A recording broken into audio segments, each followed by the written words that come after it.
Girls હાઈસ્કૂલની જેમણે સ્થાપના કરી હતી ઇન્દ્રાબાઈ નું આપણે એક સ્ટેચ્યુના અનાવરણ શું કહેતા છે?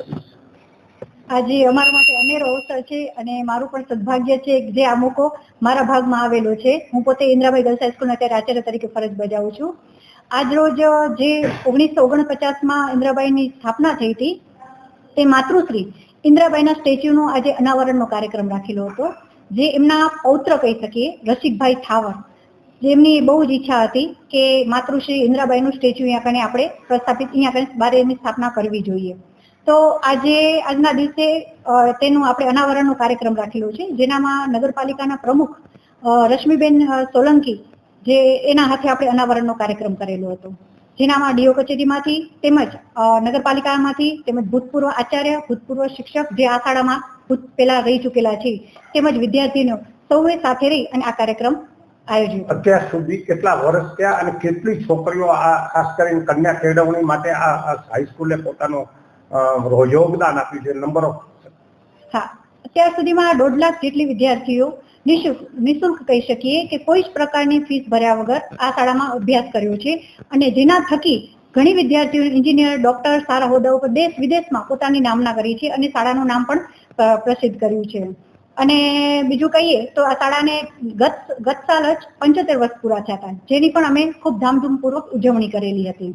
આ શાળા ક્યાંથી કયા ધોરણથી કયા ધોરણ સુધી ચાલી રહી છે? અત્યારે 9 થી 12 ધોરણ છે અને અત્યારે એનામાં 1080 વિદ્યાર્થીનો અભ્યાસ કરી રહી છે. શું છે વિકાસ માટેની તમારી આવનારા સમયમાં પ્લાનિંગ?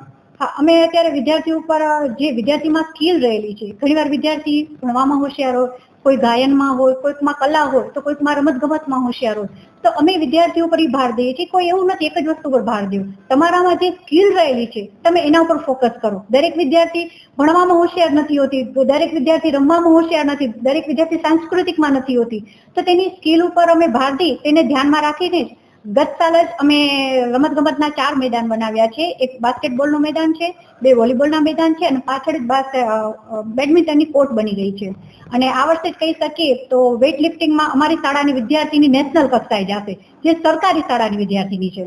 અને આટલા વર્ષોમાં કહીએ તો પહેલી વખત કચ્છની સરકારી શાળામાં બાસ્કેટબોલની ખેલ મહાકુંભની મેચ અહીંયા કને અમારી સ્કૂલમાં રાખવામાં આવેલી હતી. અત્યાર સુધીમાં કોઈ પણ સરકારી શાળામાં ખેલ મહાકુંભની કોઈ ગેમ અહીંયા રાખવામાં નથી આવી, જે અમારી શાળામાં હમણાં અઠવાડિયા પહેલા જ રાખવામાં આવેલી હતી. તમને કેવું લાગે છે કે તમે સરકારી શાળામાં કામ કરો છો તો એની ઓપોર્ચ્યુનિટી ઘટી ગઈ છે અને પ્રાઇવેટમાં કામ કર્યું તો ઓપોર્ચ્યુનિટી વધુ હોય?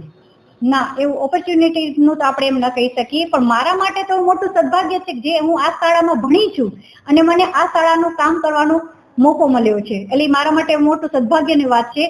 અને મારી આ 1100 જે વિદ્યાર્થીનીઓ છે એના માટે કંઈક કરી છૂટવાનો મને મોકો મળ્યો છે. અને આ એવો માર્ગ છે કે મોટા ભાગની વિદ્યાર્થીનીઓ છે આર્થિક રીતે નબળી હોય છે, જેને આ તક બારે નથી મળતી. જેમ કે ખાનગી શાળાની વિદ્યાર્થીનીઓ છે આર્થિક રીતે સુખી સંપન્ન નોર્મલી હોય છે કે બારે પણ કોચિંગના માધ્યમ દ્વારા એ એક્સ્ટ્રા અભ્યાસ કરી શકતી હોય છે. જ્યારે અમારી વિદ્યાર્થીઓ એવી છે કે જો મોટા ભાગની નથી ટ્યુશન જાતી, નથી કોઈ સ્પોર્ટ્સને લગતા કે સાંસ્કૃતિકને લગતા કે સંગીતને લગતા એક્સ્ટ્રા ક્લાસ લેતી હોય, તો અમે મેક્સિમમ પ્રયાસ કરીએ છીએ કે એ વિદ્યાર્થીઓને શાળા સમય દરમિયાન જ આ બધી